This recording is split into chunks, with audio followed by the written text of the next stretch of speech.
Hello and a very warm welcome to all our viewers to one more episode of The Classics Show. The Classics Show being a show focusing on classics. Classics being a piece of literature, a film, anything that has sustained in fame and relevance over the years, hence being called a classic. And today we're speaking about a very, very influential author, perhaps the most influential poet of the 20th century, Mr. T.S. Eliot, known as Thomas Cerne Eliot from England, an American writer actually, but who moved to move to Britain.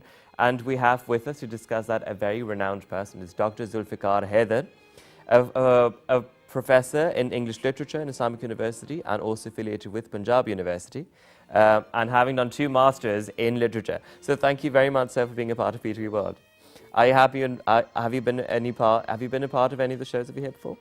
Not yet, but I think that this would be a good beginning, and our relationship will continue. Oh, I would certainly say that. I think given our show, it should be a beginning of a wonderful relationship, as I've said to you. So initial thoughts, T.S. Eliot, before I actually formally introduce who the writer was, what would you have to say, given your experience and research on T.S. Eliot?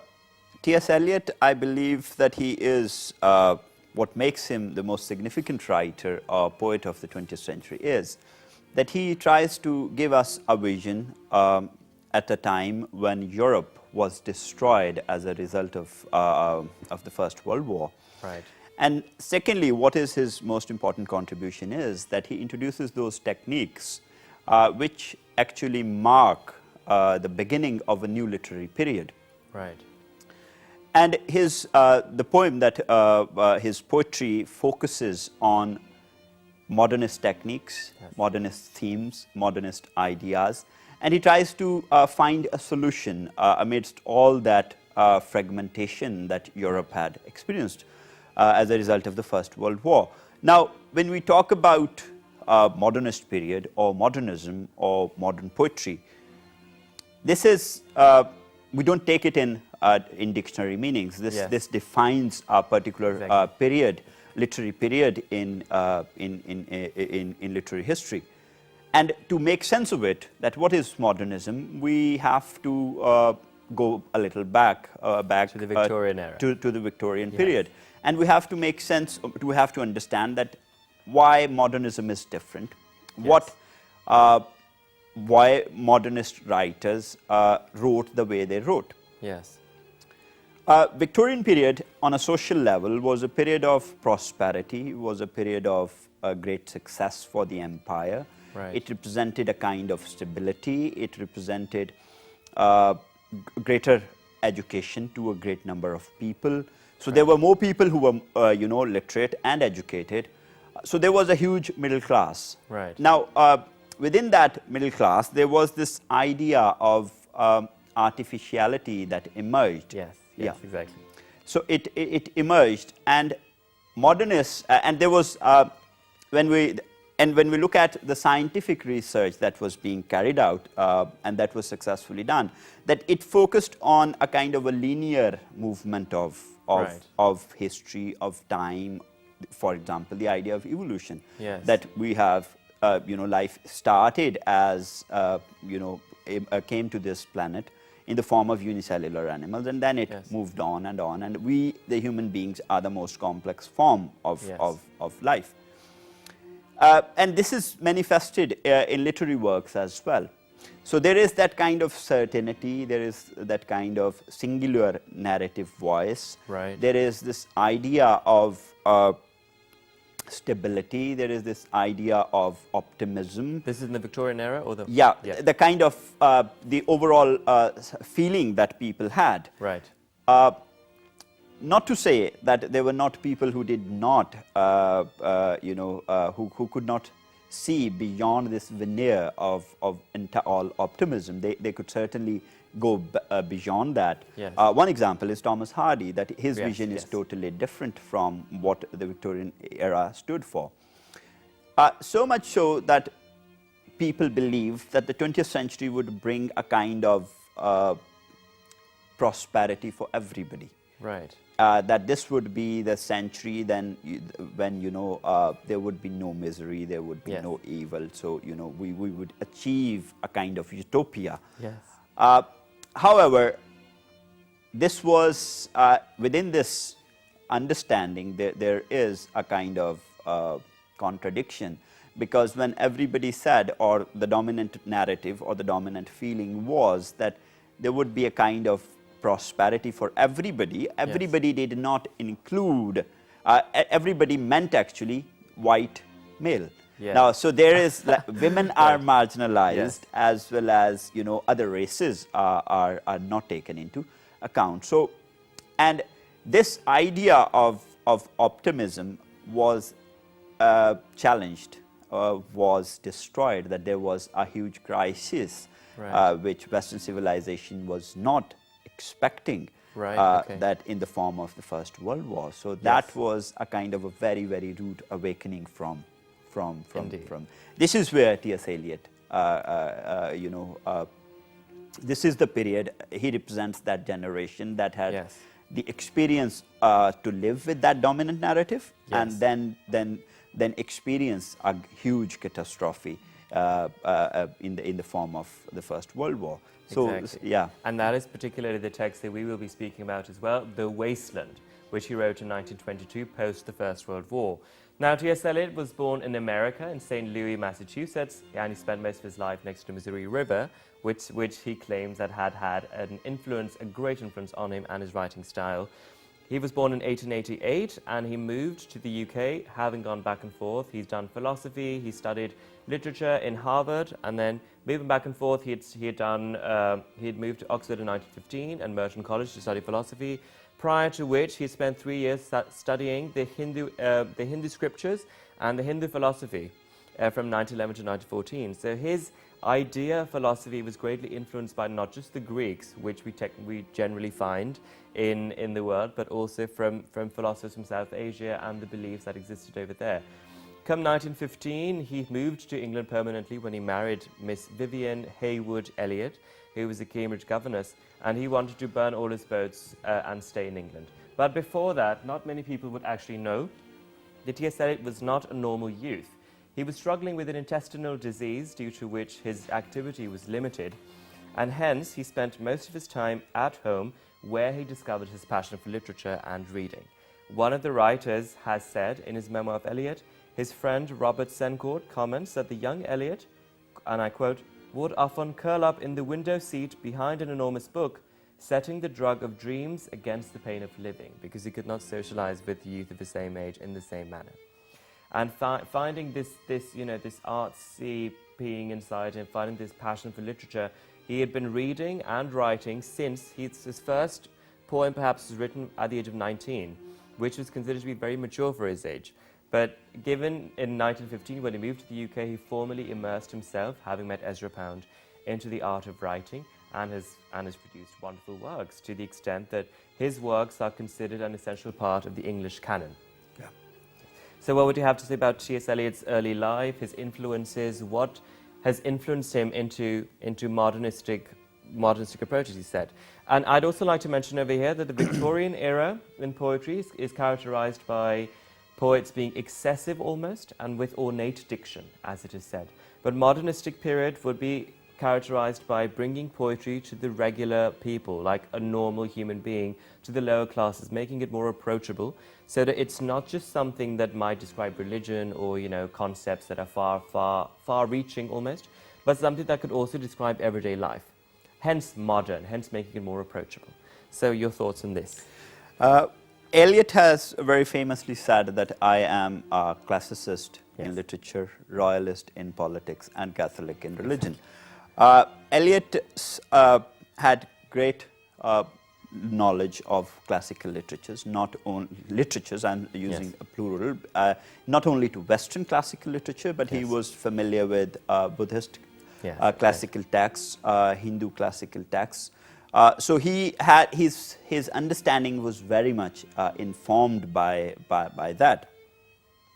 And the poem The Wasteland, this reflects that, because this is really rich in illusions that Right. we find from all these different periods and classical antiquity. Now his idea of the difference that you mentioned between Victorian poetry and the modernist poetry was that of that Victorian poetry, the modernists thought that they were using a lot of words Yes. without which you could do with. I mean, Yes. you didn't have to use all those words. And there was a kind of ostentatious air about that poetry. And then you referred Ezra Pound. Ezra Pound was a huge influence on Eliot.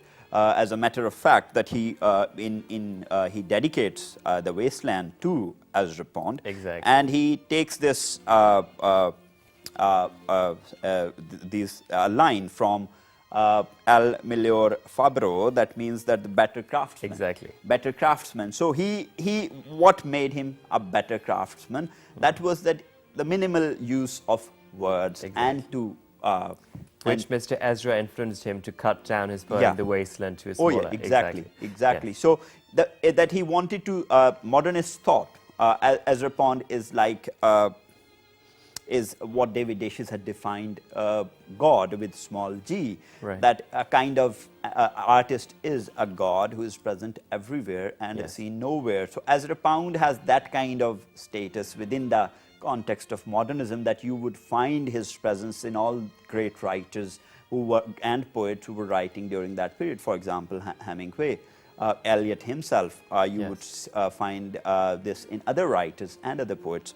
Ezra Pound thought that language, we must use language in a very pared down kind of a way, that there is no excessive use of words. Right. Now, Eliot followed that, and as far as the idea of accessibility is concerned, I think that Eliot is quite a daunting kind of a poet. And I was about to ask you that as well. Yes. Okay, and a challenging kind of a poet who even people who are trained in literature, they find it quite challenging, fearsome kind of, and his texts are like that. Why is that? Because this would take us back to your question. Yes. That why is that? Because Eliot was he would make all those illusions, but there is a purpose.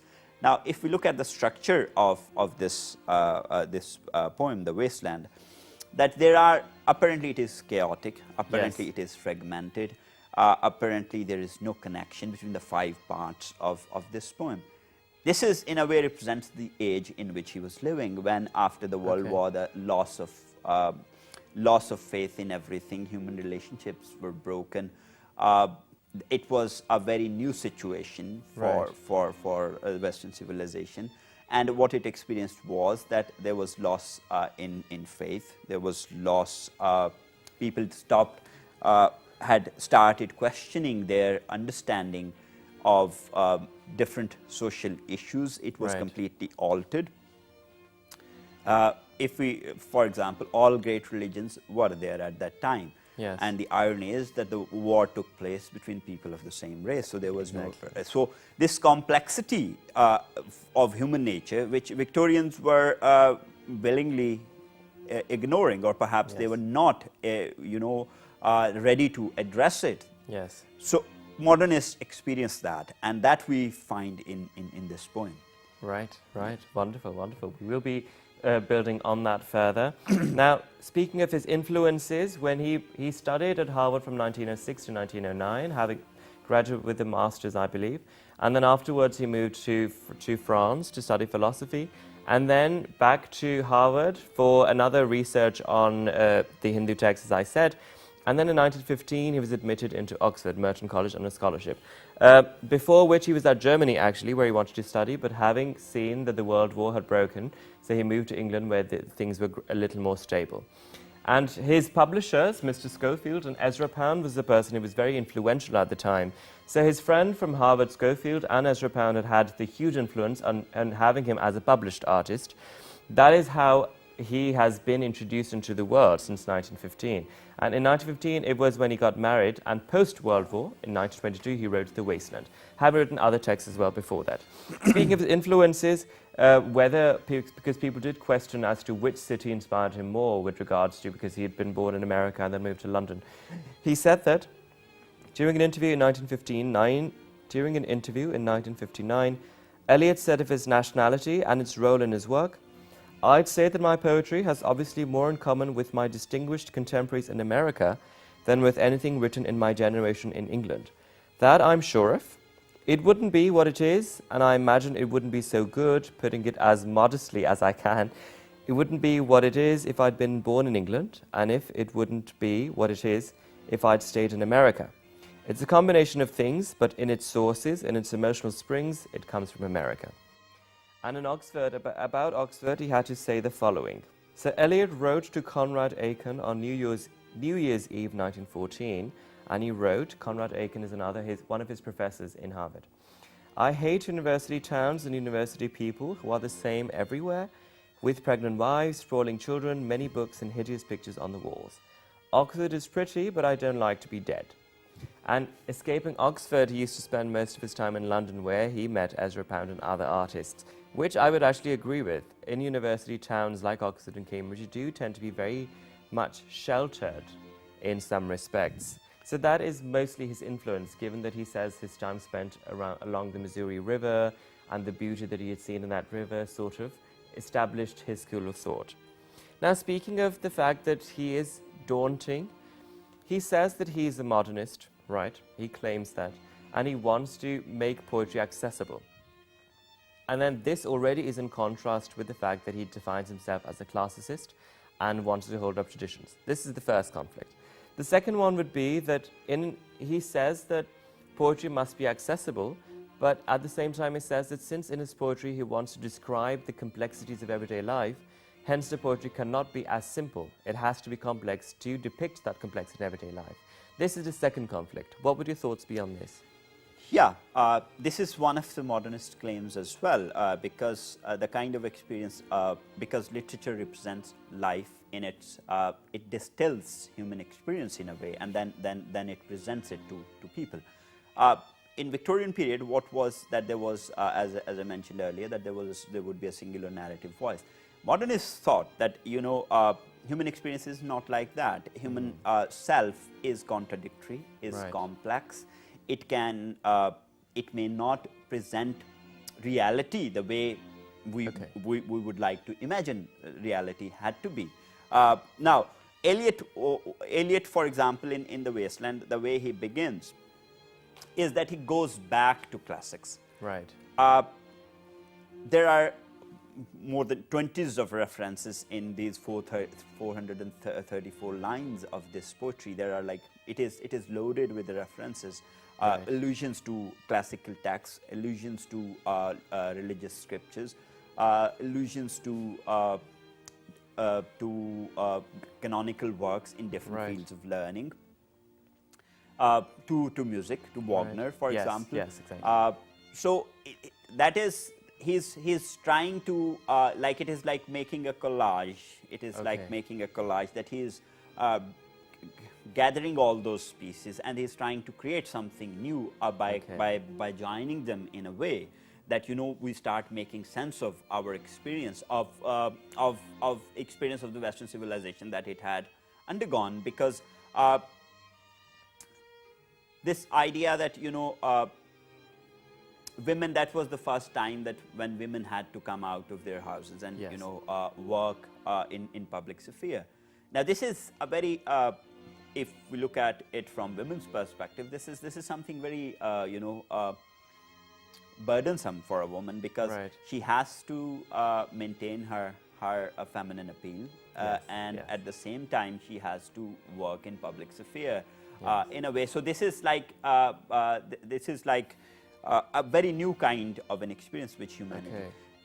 Amidst this confusion, Eliot tries to find some solace, and he goes back to that period, not his immediate past, but the ancient past, where he could, where things were better, where there Right. was more stability, where there was more certainty.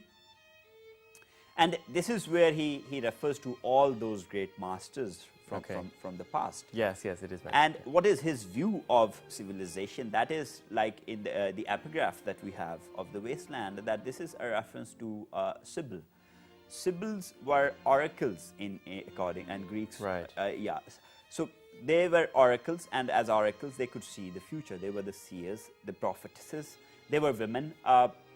And one of those Sibyls, she was at Cumae in an oracle there. She wished for eternal life, and Right. she was granted that.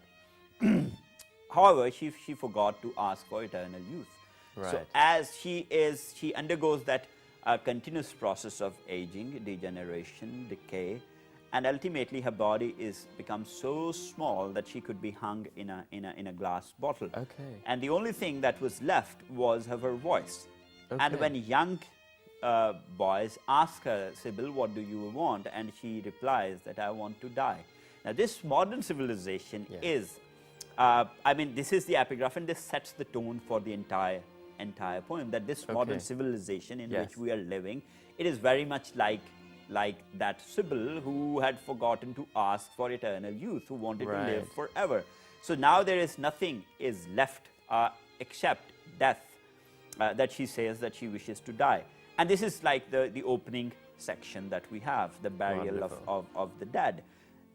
Burial is a kind of, in religious sense, that it does not mean death, Yes. but it is a new beginning as well. Yes. However, in modern civilization, there is little possibility of that. Now, I would just like to quote the opening of the Wasteland. That is, that how does he explain it? April is the cruelest month, very breeding famous line. lilacs out of the dead land, mixing memory and desire, stirring dull roots with spring rain. Now, within these 4 lines, we have quite a few features which define modernism. We have Right. a reference to an earlier literary text by Geoffrey Chaucer, Canterbury Tales. But for Chaucer, the April had sweet showers of April. Eliot does not look at April like that. April is the beginning of spring. So when there is possibility of regeneration. Yes. But April becomes the cruelest month for Eliot, because there is little possibility of regeneration. So life is Right, not going okay. to start. So burial is that you are born and then you are dead and everything is finished there. So Yes. this links us with that idea of burial, because burial is not in a religious context, or what Yes. in traditional beliefs, this is not the end. This is a new beginning. So April is that period when is the period when when nature would regenerate itself, but it would Right. still have the memory of what was before What it. was before? Ah, wonderful. Yeah. Which is very much in sync with his line that he says that in my beginning is my end and my Yeah. end is my beginning. Oh, yeah, yeah. I see. Well, now we're going to be progressing towards the text and, of course, his Nobel Prize, but after a very short break. Please stay with us.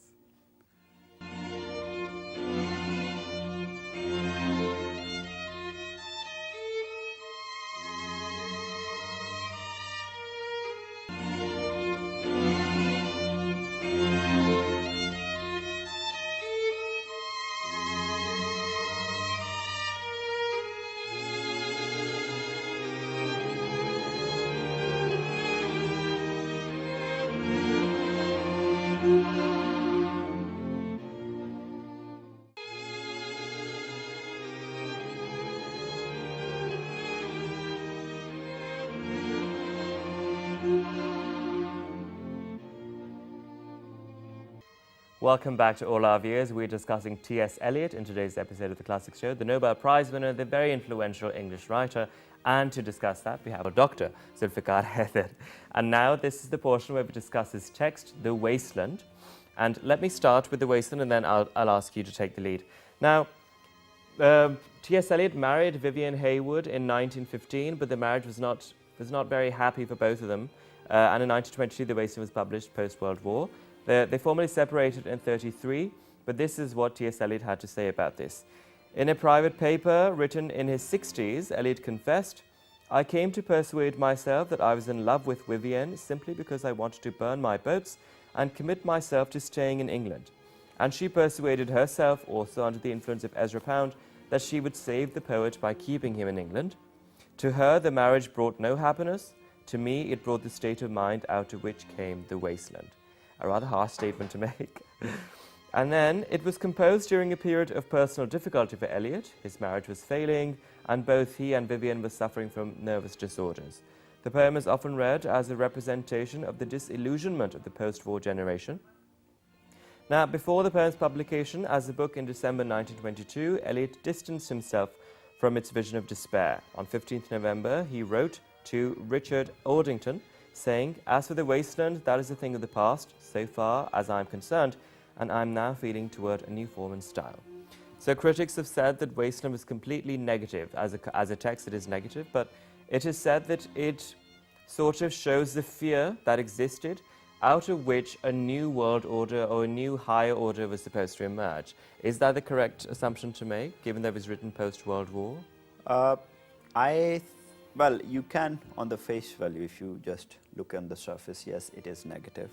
And what makes it negative to an ordinary reader would be that this is a text which is not easily understandable Yes. for an ordinary reader. However, I think that if we look at what Eliot wanted to say, was that he did give a kind of a solution, and he tried to end it at an optimistic note. Right. Or at least there is a very strong suggestion to that end. If we look at the 5 parts, it talks about the elements in nature, 4 elements in nature: earth, fire, air, water, and the 5th element is spirit, which Right. Aristotle had included in that. Now, the first 4 elements, they symbolize purity in their own ways. For example, with reference to fire, fire purifies things, and in ancient texts we have this story of Gita, I believe, who had to pass through fire to prove that she was innocent. Yes, yes. Then water is a symbol of purity, and earth in many ways is a symbol of purity, and so is air. And then these elements, we can sense these elements, we can feel these elements, we can sense these elements. They are directly related with our senses. However, the 5th element is that we don't we only feel it. We cannot materially prove it. Right. And this is where he connects this idea that this is where the 5th element has a role to play. Well, there are critics who think that he used all these elements, or all this understanding of our relationship with those elements in a very ironic way. Now, irony as a literary technique is one of the devices, one of the techniques which modernist poets and modernist writers, they used it a great deal. Right. And however, when we go towards the end, and he is like Eliot suggests, that we have to address our spiritual needs. So those spiritual needs which people have forgotten about all those needs, and they have distanced themselves from that. That was in a way kind of a generation that believed in very Epicurean idea of life, that eat, drink, and be merry. However, reality was far more painful. Far more complex and far more painful. And this is the kind of, with reference to American literature, America, that is like his original place where he had come from, 1920s. The poem was written in 1922. That was the period when in America, that period was known as Roaring 20s. Right. The period when, there was car racing was introduced for the first time, and it was a very popular sport. there was a lot of love for adventure, love Right. for, and Fitzgerald, F. Scott Fitzgerald's novel, The Great Gatsby, that Yes. that represents that kind of period. But underneath there is a kind of something a lot more serious is happening Right. in the subtext.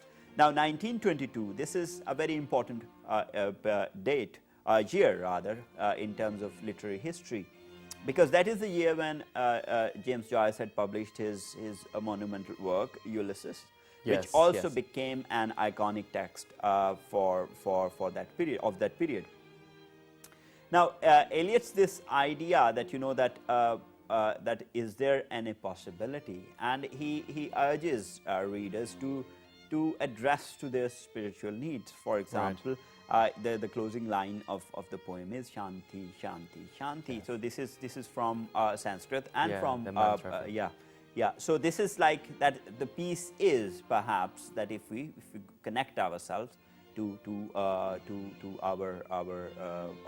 our spiritual Right. self. Yeah. Right. Excellent. It's been very, very, well, eye-opening. Another thing that I'd like to mention over here is that in a letter written to Ezra Pound, he mentioned specifically that the book's name is The Wasteland. 3 words. It's not just wasteland as one word or The Wasteland as 2 words. The Wasteland. What significance does this hold in your opinion? What does the name stand for? What does it depict in terms of the content of the book? Well, it represents modern civilization. That there is that, for example, he says that what do you have? A heap of broken images. Right. So this is modern civilization is when everything has been destroyed. All ideas, all concepts have been challenged. So we are living in the wasteland of this civilization that was good at some point in history. Yes.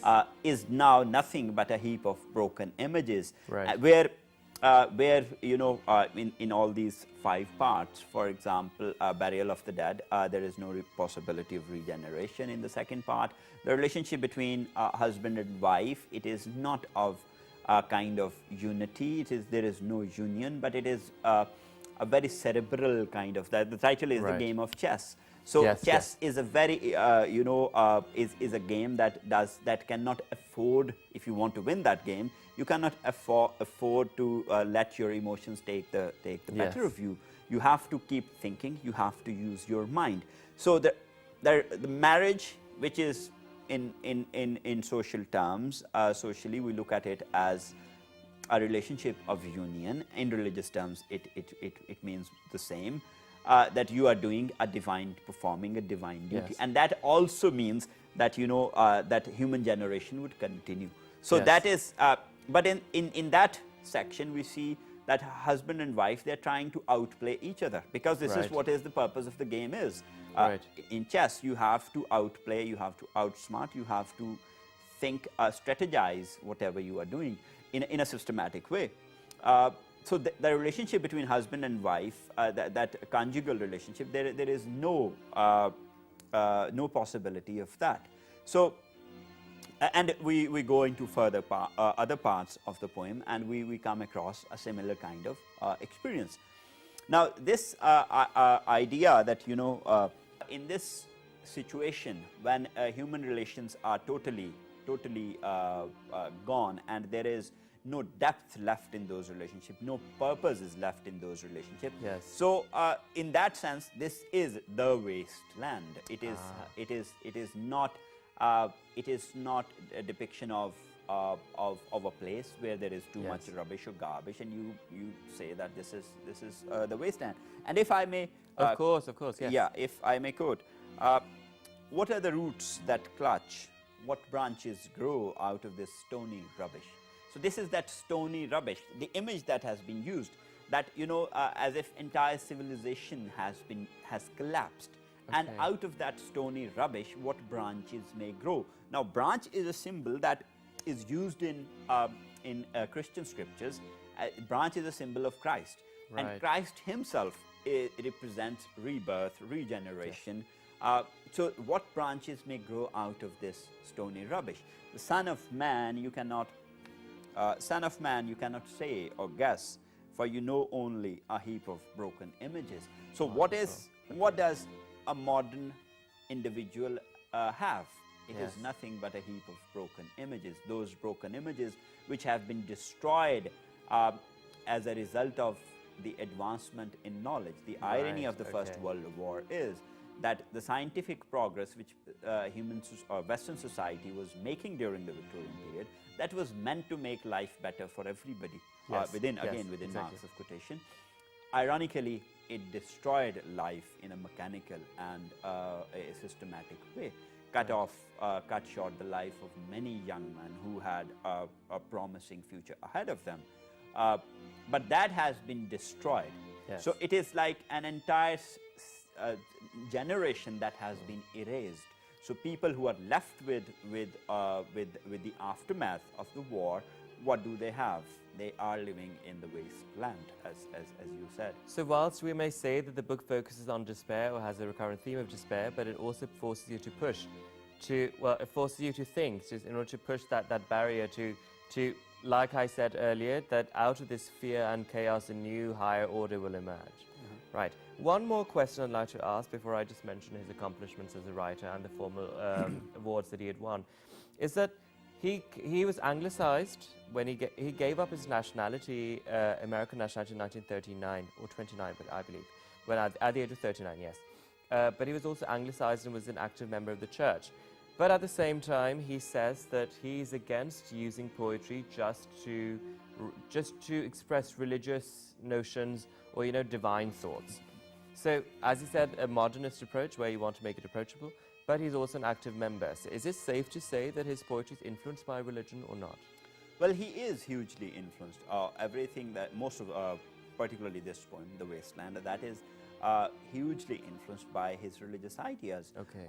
As we see that Christ is a recurring image in his direct or indirect references are there, allusions are there, and then there are like towards the close that he refers to Hindu scriptures. Yes. And one of the sections, the fire sermon, that is one of the sermons of Buddha.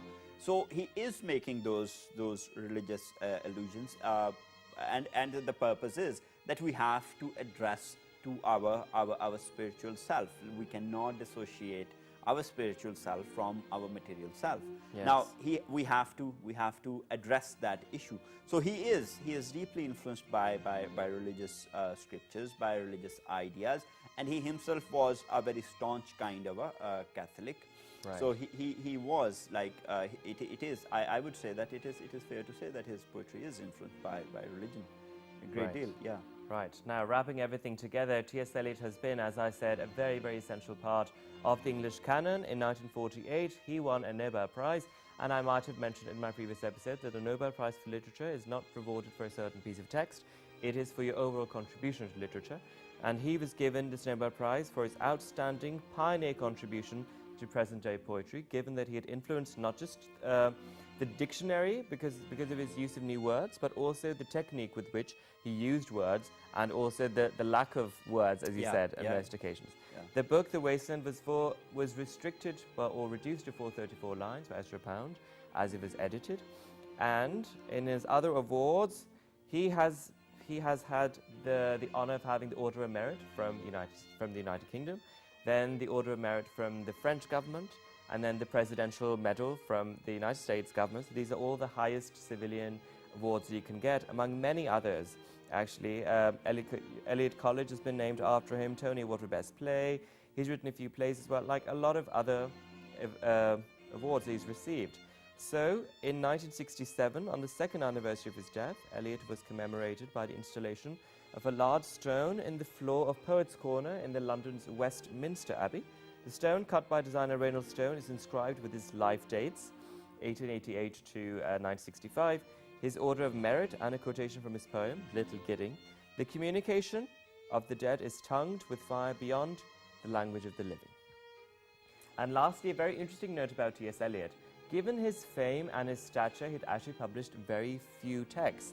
I mean, he would publish one poem and then would just add it up with one or two others in a whole year. And despite that, he enjoyed the fame.